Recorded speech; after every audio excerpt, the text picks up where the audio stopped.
Hi everyone, welcome to another session from Brahmastra Academy. Today we are focusing on prefixes and suffixes. The last video we had discussed what a prefix, what a suffix is, and today we are going to go a bit into detail about the prefixes that we particularly use. I use about 10 of them on the regular basis, so I'm going to go a bit into details on how we use them and the kind of examples I'm going to show you. So we remember from the last video, a prefix is a word added to another word to change the meaning of it, right? And one of my favorite prefixes, pre. Pre means, I don't know how to put this, but not there, before, prior to that, regardless of what it means, but prenatal. This is an example, right? Prenatal. What does prenatal mean? Pre means prior to that. Natal care means a baby being born and taken care of. So prenatal, presume, or presumptuous. You see, in all these words, they change the meaning of the word. The best example is this, predate. But there is no space, so I'm going to rewrite this, predate. What does this mean? This means prior to whatever date we were having. For example, in archaeology, they use this fossils were found in this. They predate this. That basically means before this. Pre basically means prior to that. The next one that I use, okay, is miss. And I love this. Misspell. Miss. Miss means actually something which is wrong. Misplace. So we can see in these words, this is a place, this is spelling as ABCD alphabetically. But when we say misspell, what happens is we have done it wrongly, right? Place, we know a place is somewhere we can hang out. This is a place, that is a place. Gandhinagar, Ahmedabad, these are all places. But when we add the prefix miss, what happens? It changes the whole meaning. It goes like misplaced. It means you have lost it. The third one that we use is un. Un basically means not to do, or how do I put this?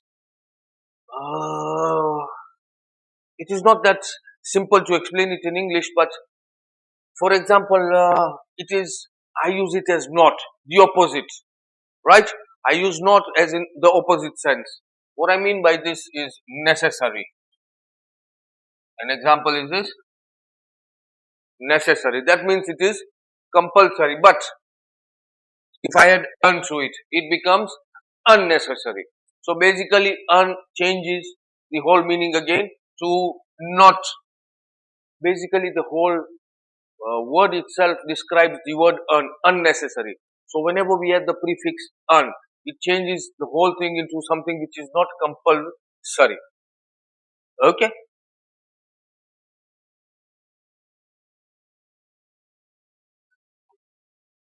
You have seen this a lot of times.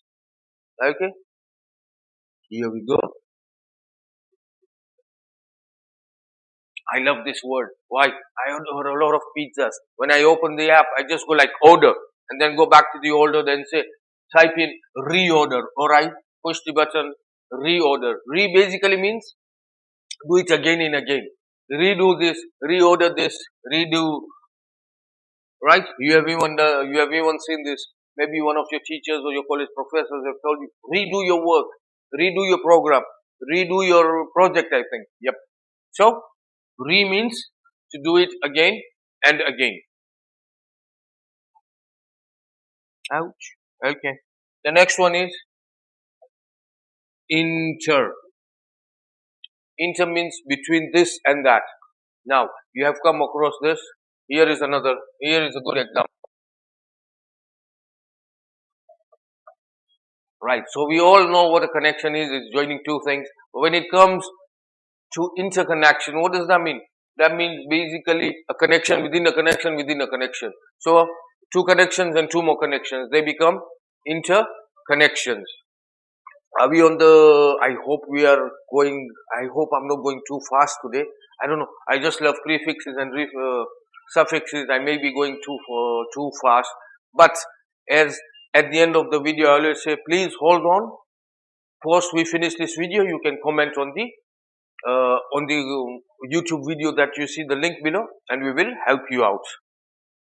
Right? So post this. There are other 5 more prefixes that we use, like none, super. Super is a yes.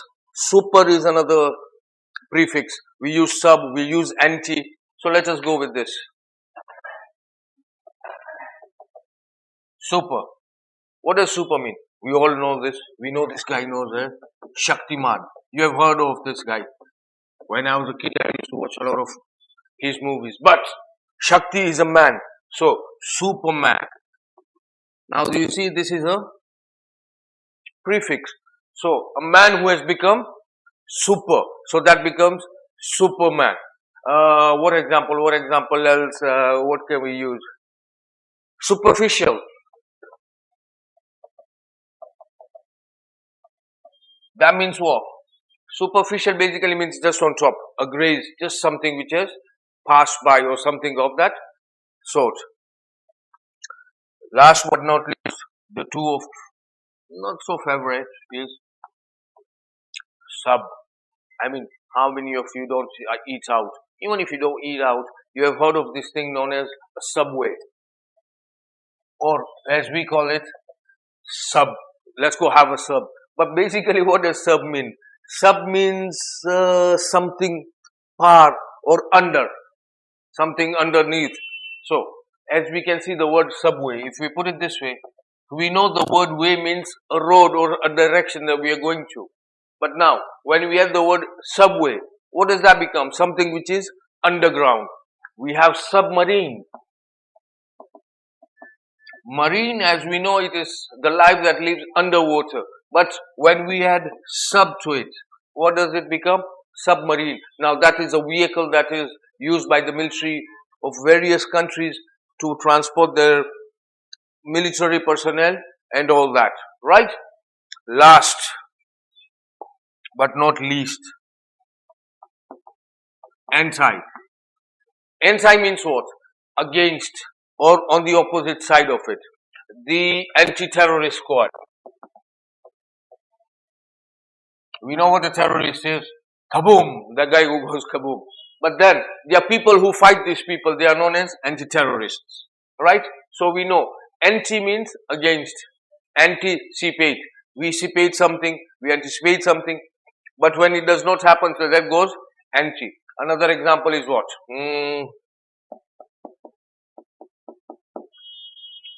Give me a second. Let me try to think. Anti what? Anti.